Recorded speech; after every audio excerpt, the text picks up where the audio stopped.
Бул жерде Искендер Эсенгелдиевич, буга чейин дагы сиздердин министриңиздерге дагы айтканбыз, мына ушул бүгүнкү вопростун алкагында дагы мындай кошумча суроо да. Бүгүнкү күндө биздин Кыргызстанда өндүрүлүп аткан, даярдалып аткан мисалы теринин канча пайызын ушул биздин өзүбүздүн ишкерлер пайдаланат? Да, тери мисалы бизде мына койдун, малдын терисинин канча пайызын ушул биздин ишкерлер иштетет? Рұқсат болса, мен ошол тууралуу айтып коеюн. Өзү негизи Турцияда тери иштетүү абдан күчтүү экен. Ошол жерден барып таанышып келдик. Муну февраль айынын башында. Анан барганда Кыргызстан териси өзү негизи баягы эмне үчүн Кыргызстандан албайсыңар? Бизде абдан тери, малдын териси, бул койдун терисин албайт экен алар. Малдын терисин эле алат экен иштетүүгө. Анан кийин промышленный переработка деп коет. Анан ошого эмне үчүн алынбайт десе, малды туура эмес багасыңар кыргыздар деп ушинтип айтты да.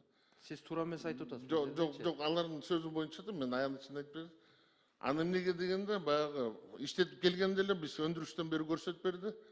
Мисалы үчүн мындай чаап эметсең, айдасаң малдычы, анан ошо истери калып калат экен, кийин переработкада ошонун баары чыгып калат экен, ошону көрсөтүштү.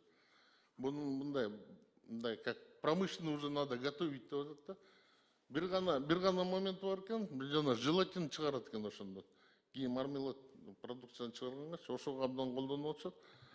Искендер Эсенгелдиевич, мындай да, сиз эми мындай акылга жөнөкөй кылып айтып атасыз. Бул жерде эми коомчулук угуп турат да, бул жердечи. Бул сиздин министрдин орун басарынын айта турган сөзү эмес да бул. Мен мындай эле айтайын, эмне себептен түрктөр албай атат?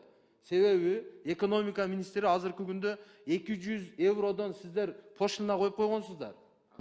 Пошлинаны жок кылыш керек өзү негизичи. Аны киргиздик. 50 еврого чейин чүргөн. Мен буга чейин мисалы канча жолу айтып келдим. Азыр мына баарыбызга эле маалым, айылдарга барсаң талаларда полностью ит сүдүрөп, ооруларды козгоп, ошондой болуп жүрөт. Жет тери дагы жок болуп кетпейт экен.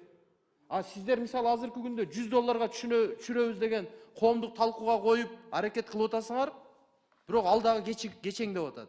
Ошондуктан Искендер Эсенгелдиевич, ошону 50 еврого түшүрүп койсоңуздар, биздин талаада жаткан полностью мусорларыбызды сыртка кетмек. Канчалаган мисалы ишкерлер күтүп турат азыр, алып кетейли деп. Бирок силер уруксат бербей атпайсыздарбы? Андан көрө батыраак, мисалы бүгүнкү күнгө боюнча дагы айттыңыз сиз эмнени айтасыз?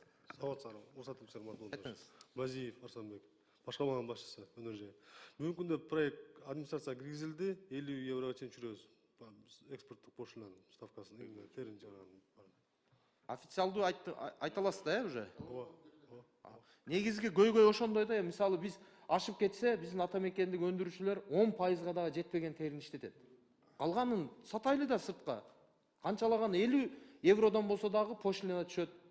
Элдин бюджетине дагы чем талаада мусор болуп жаткандан көрө. Мусорду сатайлы андан көрө. Рахмат.